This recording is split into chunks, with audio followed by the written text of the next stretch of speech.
जय सिया राम, हर हर महादेव, राधे राधे। आप सभी को, जो भी हमारे ज्योतिष की कक्षा में विद्यार्थी जुड़ रहे हैं, आप सभी को बताना चाहेंगे कि आज हमारे ज्योतिष का चौथा क्लास है। आज डे 4 की वीडियो आप सभी देखने जा रहे हैं। तो सबसे पहले आपको हमने पढ़ा दिया है ग्रह, राशि, भाव क्या होता है और राशियों के तत्व क्या हैं, दिशा क्या है, उनके स्वभाव क्या हैं और उनके लिंग क्या है। ये सारी चीज़ें आपने पढ़ दिया है। अब हमको समझना है कि जैसे कुंडली में जो भी ग्रह बैठते हैं, ग्रह हमारे चार्ट में जो ग्रह बैठते हैं ना, वो निरंतर चलते रहते हैं। ऐसा नहीं है कि कोई ग्रह एक जगह बैठ गया तो वो वहीं बैठा रहता है। चार्ट में तो परमानेंट मिलेगा आपको, लेकिन उस ग्रह की एक परिधि होती है जिसमें वो हमेशा वर्क करता है, चलता रहता है। तो इस चलने की कला को ही हम कैसे पहचानते हैं? ग्रह के अंश से, कि उस ग्रह ने कितनी दूरी तय किया है अपने कार्यकाल में। अब आप समझिएगा कि कोई ग्रह कैसे चलता है और उसकी चाल को हम कैसे पहचानते हैं कि उसने कितनी दूरी तय किया है। उसी को आप डिग्री कहते हैं। आपने सुना होगा कि कौन सा ग्रह अच्छे डिग्री पे है, यानी मजबूत है। डिग्री क्या होती है? ग्रहों का बल कैसे हमको पता चलेगा? भाई, हम आपके बहुत बड़े समर्थक हैं, हम आपकी मदद करना चाहते हैं। यानी आपकी कुंडली का कोई बहुत अच्छा ग्रह है, लेकिन अगर वो बहुत कमज़ोर अवस्था में है, उसके पास बल ही नहीं है, तो हम आपको तभी उठा सकते हैं जब हमारी शरीर खुद सही होगी, साथ देने लायक होगी, तब हम आपकी मदद कर पाएंगे। इसी तरह से है, कुंडली में अच्छे जगह ग्रहों का बैठ जाना ही महत्वपूर्ण नहीं है। उन ग्रहों के पास बल कितना है, वो आपकी मदद कितना कर सकते हैं, ये हम कैसे पहचानेंगे? आज उसी डिग्री की चर्चा हम करने जा रहे हैं।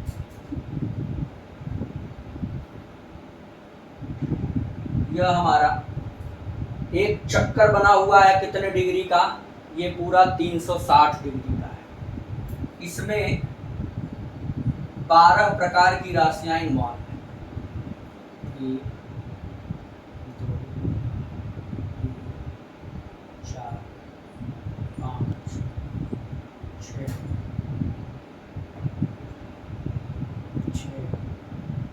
7 8 9 10।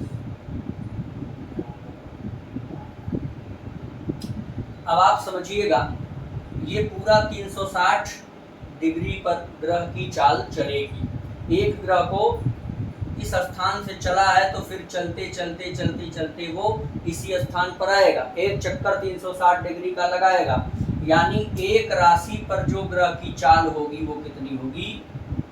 30 डिग्री। और ये टोटल कितना है? 360। ये पूरा जो हमारा चक्कर है ये 360 डिग्री का है, और एक एक राशि पर जो ग्रहों की चाल होगी वो 30 डिग्री की। अब आप समझिएगा, ये हमने एक कुंडली ली,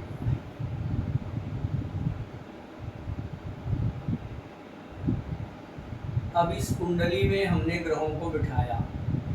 चलिए मान लीजिए यहाँ मिथुन लग्न है और इसमें बुध बैठा है। इसकी डिग्री कितनी है? 5 अंश। 5 अंश पर बैठा हुआ है। यहाँ पर हमने शनि को बिठा दिया,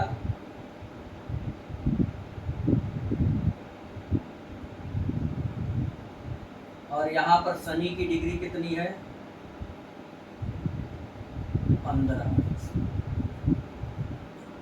अब हमको पकड़ना है कि कौन से ग्रह के पास बल अधिक है, कौन से ग्रह के पास बल कम है। अब इसमें समझिए, एक ग्रह यहाँ से 0 डिग्री से शुरू होगा चलना, ऐसे चलेगा, चलते चलते चलते चलते यहाँ जाएगा, तो यहाँ कितना हो जाएगा? 30 अंश का। यानी एक ग्रह प्रत्येक राशि पर 30 अंश की चाल चल सकता है। उसके पास उतनी ही दूरी है, 30 से अधिक नहीं चल पाएगा। जब 30 से आगे बढ़ेगा तो दूसरी राशि में प्रवेश हो जाएगा, अब फिर से 0 पे आएगा। और फिर से अब 0 चलेगा तो दूसरे राशि पर 30 अंश तक चलेगा। फिर जब यहाँ से आगे बढ़ेगा तो फिर कुछ कदम आकर के 0 होगा, फिर 30 तक आएगा। ऐसे ग्रहों की चाल होती है। तो अब हमारे कुंडली में अगर शनि 15 अंश पर बैठा हुआ है तो हम कैसे पहचानेंगे कि शनि का बल कितना है? बुध 5 अंश पर बैठा हुआ है तो अब कैसे पकड़ेंगे कि बुध बलवान है या शनि बलवान है? अब आप ये फार्मूला भी नहीं लगा सकते कि जिसका अंश ज्यादा है वो ज्यादा बलवान, नहीं, ऐसा नहीं होता। अब आप इस चीज को समझिए, जैसे कोई ग्रह यहां से चला, उसको चलना है 30 तक, तो अभी अगर वो 1 2 3 4 5 अंश तक चला हुआ है, इसका मतलब कि अभी वो उस राशि पर पूरी पकड़ नहीं बना पाया है। और जब वो लास्ट के 25 26 27 28 29 और 30 अंश पर होगा तो इसका मतलब हो जाएगा कि इस राशि पर अब उस ग्रह की पकड़ समाप्त हो रही है, यानी वह ग्रह अच्छी पकड़ बना नहीं पाया और अच्छी पकड़ बना करके पकड़ खो चुका है। यानी लास्ट के 5 अंश और शुरू के 5 अंश ग्रह कमजोर माने जाते हैं, उनकी इस राशि पर कमांड कम मानी जाएगी। आप ऐसे समझिए जैसे कोई व्यक्ति सरकारी नौकरी में हो और उसका ट्रांसफर हो चुका, अब जहां पर वो नौकरी कर रहा है यहाँ से उसका ट्रांसफर पूरा क्लियर हो गया, अब यहाँ उसको कोई अधिकार नहीं है, वो कोई भी कागजी काम नहीं कर सकता। उसको जाना कहाँ है?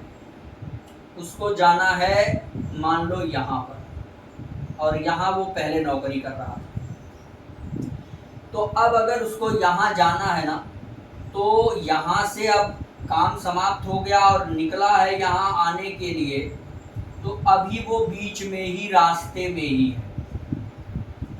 अब वो रास्ते में है तो ना वो यहाँ कुछ कर सकता है ना यहाँ कुछ कर सकता है, उसका कोई अस्तित्व तो नहीं है, जबकि वो नौकरी में है, वह गवर्नमेंट नौकरी में है, लेकिन आपका कोई काम या तो यहाँ होगा या तो यहाँ होगा, तो ना वो यहाँ कोई मदद कर पाएगा आपकी, ना वो यहाँ। अरे भाई, उस स्थान पर पहुंचेगा तब तो आपकी बात सुनेगा, तब तो वो आपके बारे में कुछ कहेगा। इसलिए ग्रहों का अंश बहुत प्रभावी है कुंडली, उनके पास कितना पकड़ है राशियों की, ये समझना आपको बहुत जरूरी है। तो अब आप समझिए, कोई ग्रह अगर 5 अंश का है तो यहाँ 0 से शुरू होगा, यानी कहाँ तक चला है? बहुत ज्यादा चलेगा तो यहाँ तक। ऐसे समझिए, 1 अंश 2 3 4 5 6 7 8 9 10 11 12 13 14 15 16 17 18 19 20 21 22 23 24 25 26 27 28 29 30, ये 30 अंश तक हमारा ग्रह चल रहा है। तो अगर कोई ग्रह 5 अंश का है तो यानी वो अभी इधर है, कोई ग्रह 29-28 अंश का हो गया यानी अभी वो यहाँ भ्रमण कर रहा है। तो अब आपको समझना है कि जब कोई ग्रह 15 अंश पर होगा यानी वो बीच में होगा, आपको आंकड़ा लग जाएगा ना कि वो इस राशि में कहाँ है। अरे भाई, 0 से 30 अंश की अगर हमारी चाल है, हम 15 अंश पर खड़े हैं तो बीचों बीच है ना। तो अगर आप बीचों बीच हैं तो अब आपकी पकड़ इधर भी बराबर है, इधर भी बराबर है। अब आप ऐसे स्थान पर हैं कि आप दोनों जगह देख सकते हैं, लेकिन अगर यही 30 डिग्री पूर्ण करके और ग्रह 0 अंश पर आ गया ना, तो अब ना वो इधर की राशि का कुछ कर सकता है ना इधर की राशि का, वो बिल्कुल बाउंड्री वाल पे खड़ा है।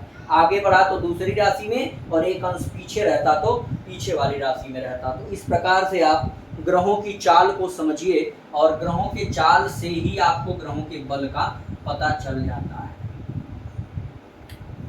फिर से आप समझिएगा, इस चीज को क्लियर करिए।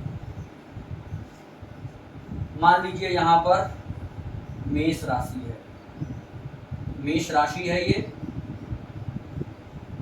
और इस राशि पर चल रहा है मंगल, मंगल चल रहा है। तो अब इस राशि पर मंगल चल रहा है, 30 अंश तक चलेगा, और मंगल यहाँ है, मान लीजिए खड़ा है 14 अंश पर।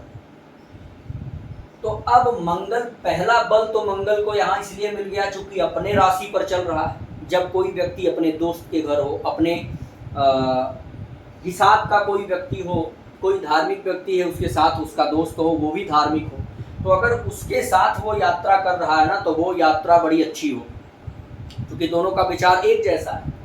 अब अगर यही यहाँ पर अगर शनि यात्रा करे मेष राशि पर, शनि का प्रवेश होगा तो शनि क्या हो जाएगा, नीच का हो जाएगा। शनि जब नीच का होगा तो यात्रा तो करेगा, फल तो देगा, लेकिन जो फल यहाँ मंगल दे सकता था, जितना कंफर्टेबल मंगल था उतना कंफर्टेबल शनि नहीं हो पाएगा। और ज्यादा पीड़ित शनि आपको कब करेगा, जब वो 15 अंश का होगा। ध्यान दीजिएगा, अगर कोई ग्रह 15 अंश, 14 अंश, 17 अंश, 16 अंश का है और यदि वो मित्र राशि में है या अपने राशि में है तो वो अच्छा फल देगा, लेकिन अगर कोई ग्रह नीच राशि में 15 अंश का है तो बहुत बुरा फल देगा। यह चीज आप समझ गए होंगे, ग्रहों के अंश से ग्रहों का बल कैसे पता चलता है। तो इसमें अब आप समझिए कि अगर शनि 15 अंश का है तो बलवान कौन है, बुध 5 अंश का है, यानी अभी बिल्कुल बचपना है बुध के पास, उसके पास ताकत कम है। तो ऐसी स्थिति में हम यदि लग्नेश है, त्रिकोण का स्वामी है या शुभ भाव में बैठा हुआ है, तो ऐसी स्थिति में आपको रत्न सजेस्ट किया जाता है। वो आगे का विषय है, हम आपको आगे समझाएंगे। आपने ग्रहों की डिग्री समझ ली है। एक ग्रह 30 अंश तक चलेगा, उसमें से आपको हमने बताया कि अगर वो 5, 7, 6, 3, 2, 1 के आसपास है तो बिल्कुल कमजोर है, वही उधर 25 से आगे बढ़ गया तो कमजोर है। यानी अच्छा ग्रह 14, 13 अंश का हो, 15 का हो, 17 का हो, तो ये ग्रह ज़्यादा अच्छा माने जाते हैं। अब आपको कुछ इंपॉर्टेंट चीज हम पढ़ाएंगे। आपको पहले सीखना है कि ग्रहों की राशि क्या है, फिर ग्रहों का स्वराशि क्या है, राशि, स्वराशि और उच्च राशि।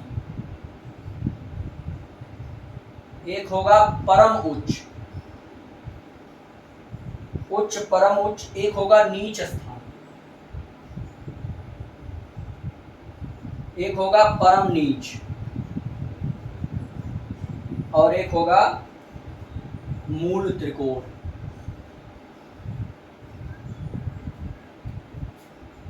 यह चार्ट आपके लिए बहुत इंपॉर्टेंट होने वाला है। यहां पर हमारा ग्रह है, यह ग्रह की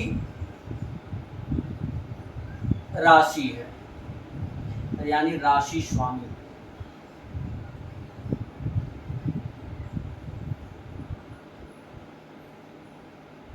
राशि स्वामी है। यह उच्च स्थान,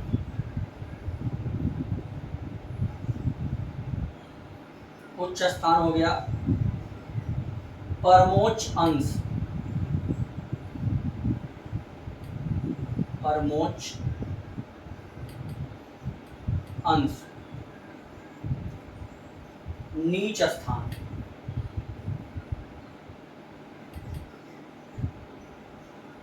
परम नीच, परम नीच अंश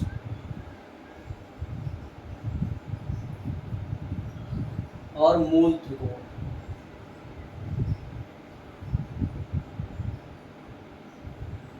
अब आप समझिएगा, आपने ग्रहों को तो पढ़ लिया है, आपने ये भी पढ़ लिया कि किस ग्रह की कौन सी राशि है, उसमें वो बैठा है तो अच्छा फल देगा। केवल इतना जानने से काम नहीं चलेगा। अगर कोई ग्रह है तो उसकी राशि है, अगर उसकी राशि है तो उसकी उच्च राशियां भी हैं। अपने राशि से भी अच्छा फल वो अपने उच्च राशि में देता है। अब अगर वो उच्च है तो उस उच्च में भी परम उच्च एक अवस्था है जहां पर सबसे बेहतर वो रिजल्ट आपको देगा, वह परम उच्च हो गया। अब वही ग्रह कोई स्थान पर नीच राशि में हो जाएगा, यानी सब उसका बल जो है वहां समाप्त हो जाएगा, कुछ नहीं कर सकता है। उसमें भी थोड़ी बहुत राहत मिली तो परम नीच अंश पर अगर आ गया तो सब कुछ चला गया। और एक होता है मूल त्रिकोण राशि, जिस ग्रह को सबसे पसंद जो राशि होती है उसे हम मूल त्रिकोण राशि कहते हैं। इस चीज को आप बड़े अच्छे तरीके से समझिए। अब देखिए आपके सामने ये हमने चार्ट बना दिया है।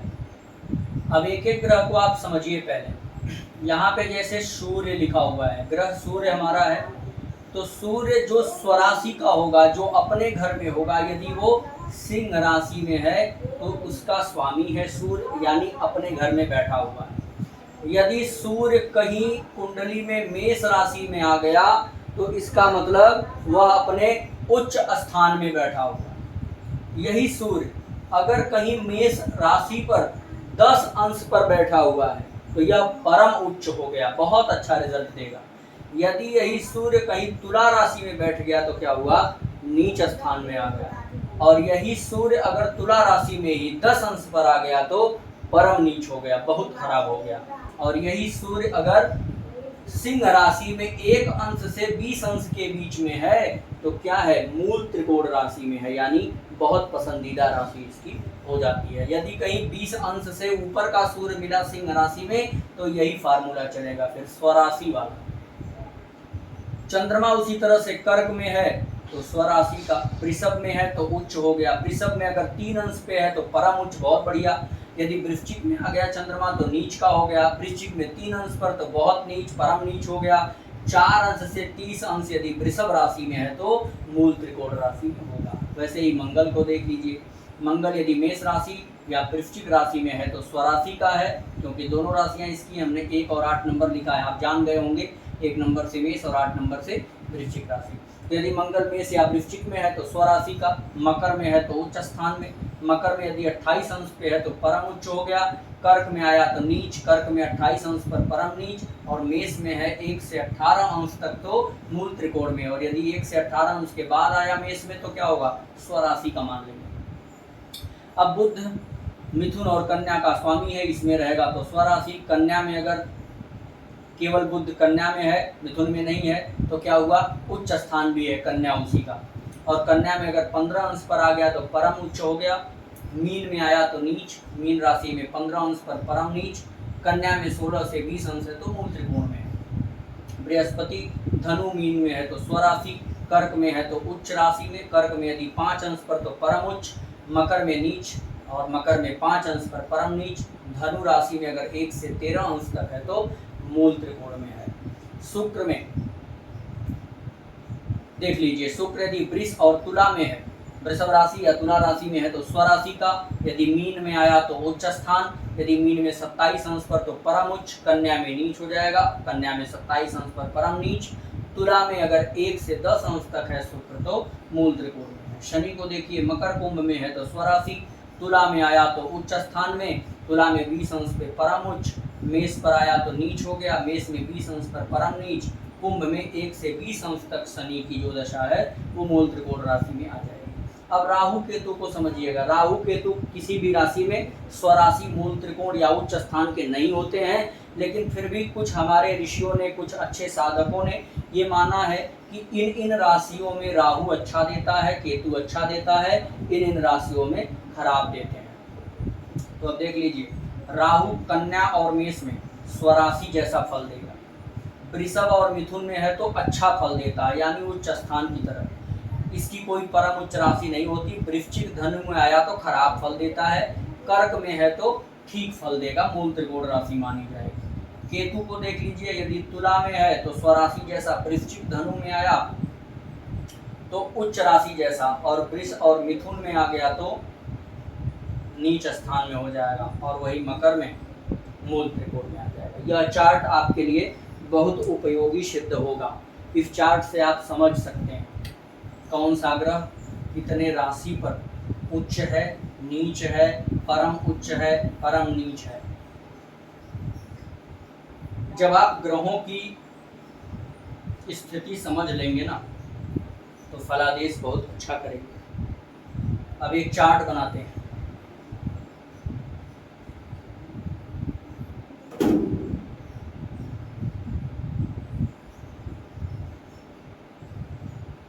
आप में से जो लोग देख रहे हैं, आप अगर अपनी कुंडली भी यहाँ बनवा करके देखना चाहते हैं तो आप हमें कमेंट करिएगा अपनी डेट ऑफ बर्थ और टाइम और जन्म स्थान, तो हम कभी कभी एग्जाम्पल में आपकी भी पत्रिका लेकर के बताएंगे लोगों को।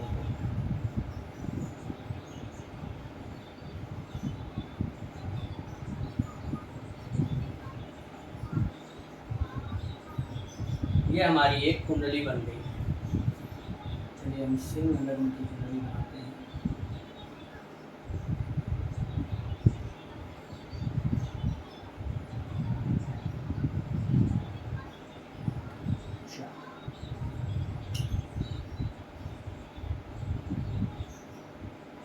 यहाँ पे मंगल हो गया,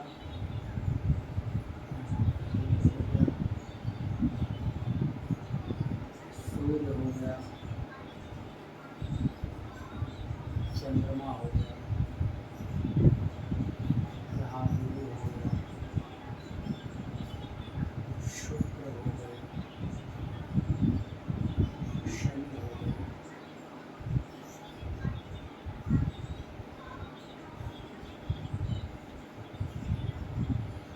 राहु,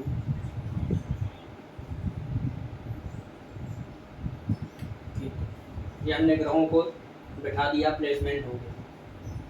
अब चलिए आपको बताना है कि कौन सा ग्रह इसमें नीच राशि में है, कौन सा उच्च राशि में है और कौन सा स्वराशि में है। यह आप कैसे बताएंगे? यह चार्ट आपको मिला। अब यहाँ सबसे पहले आप बुध को देखिए। बुध की ही राशि है ना, 6 नंबर लिखा है, तो कौन सी राशि? पहले अगर आप पढ़े होंगे तो आपको तुरंत याद होना चाहिए कि 6 नंबर मिला तो कन्या राशि। कन्या राशि का स्वामी कौन है? बुध। बुध अपने ही घर में बैठा तो एक तो स्वराशि का हो गया, लेकिन बुध की उच्च राशि भी कन्या राशि है। हमने अभी आपको चार्ट में दिया है, उसमें मिला लीजिएगा। परम उच्च स्थान में बैठा है, इसलिए अपने उच्च राशि में बुध है। सबसे अच्छा रिजल्ट कन्या राशि में बुध देगा। अब यहाँ पर सूर्य को देख लीजिए, उस चार्ट में मिला लीजिएगा। सूर्य किस राशि में है? तुला राशि में, यानी यह अपने नीच राशि में बैठा हुआ है, तो यहाँ पर सूर्य का प्रभाव थोड़ा कम हो जाएगा। चंद्रमा को मिलाइएगा, वृश्चिक राशि में चंद्रमा नीच का हो जाता है, तो यहाँ पर 8 नंबर है, यानी वृश्चिक राशि। वृश्चिक राशि पर चंद्रमा का प्रवेश यानी नीच स्थान में आ गया है। यहाँ पर राहु किसमें है? मकर राशि में। चार्ट में आप देख लीजिएगा। यहाँ गुरु देखिए स्वराशि का है, और यहाँ शनि को देख लीजिए। ये सारी चीजें कुछ अपने से भी मिलाइए। यहाँ शनि 1 नंबर पे है तो क्या हुआ? मेष राशि में आ गया। मेष में शनि क्या होगा? नीच का हो जाएगा। इस प्रकार से आप जब चार्ट में ग्रहों के राशि पर बैठने से जान जाएंगे कि कौन ग्रह अच्छे राशि में है, कौन ग्रह मूल त्रिकोण में है, कौन ग्रह शत्रु राशि में है, नीच राशि में। इस प्रकार से आप अपने कुंडली का फलादेश करिए, लोगों की भी कुंडली देखिए। अब आपको जो सबसे महत्वपूर्ण बिंदु है वह समझना होगा।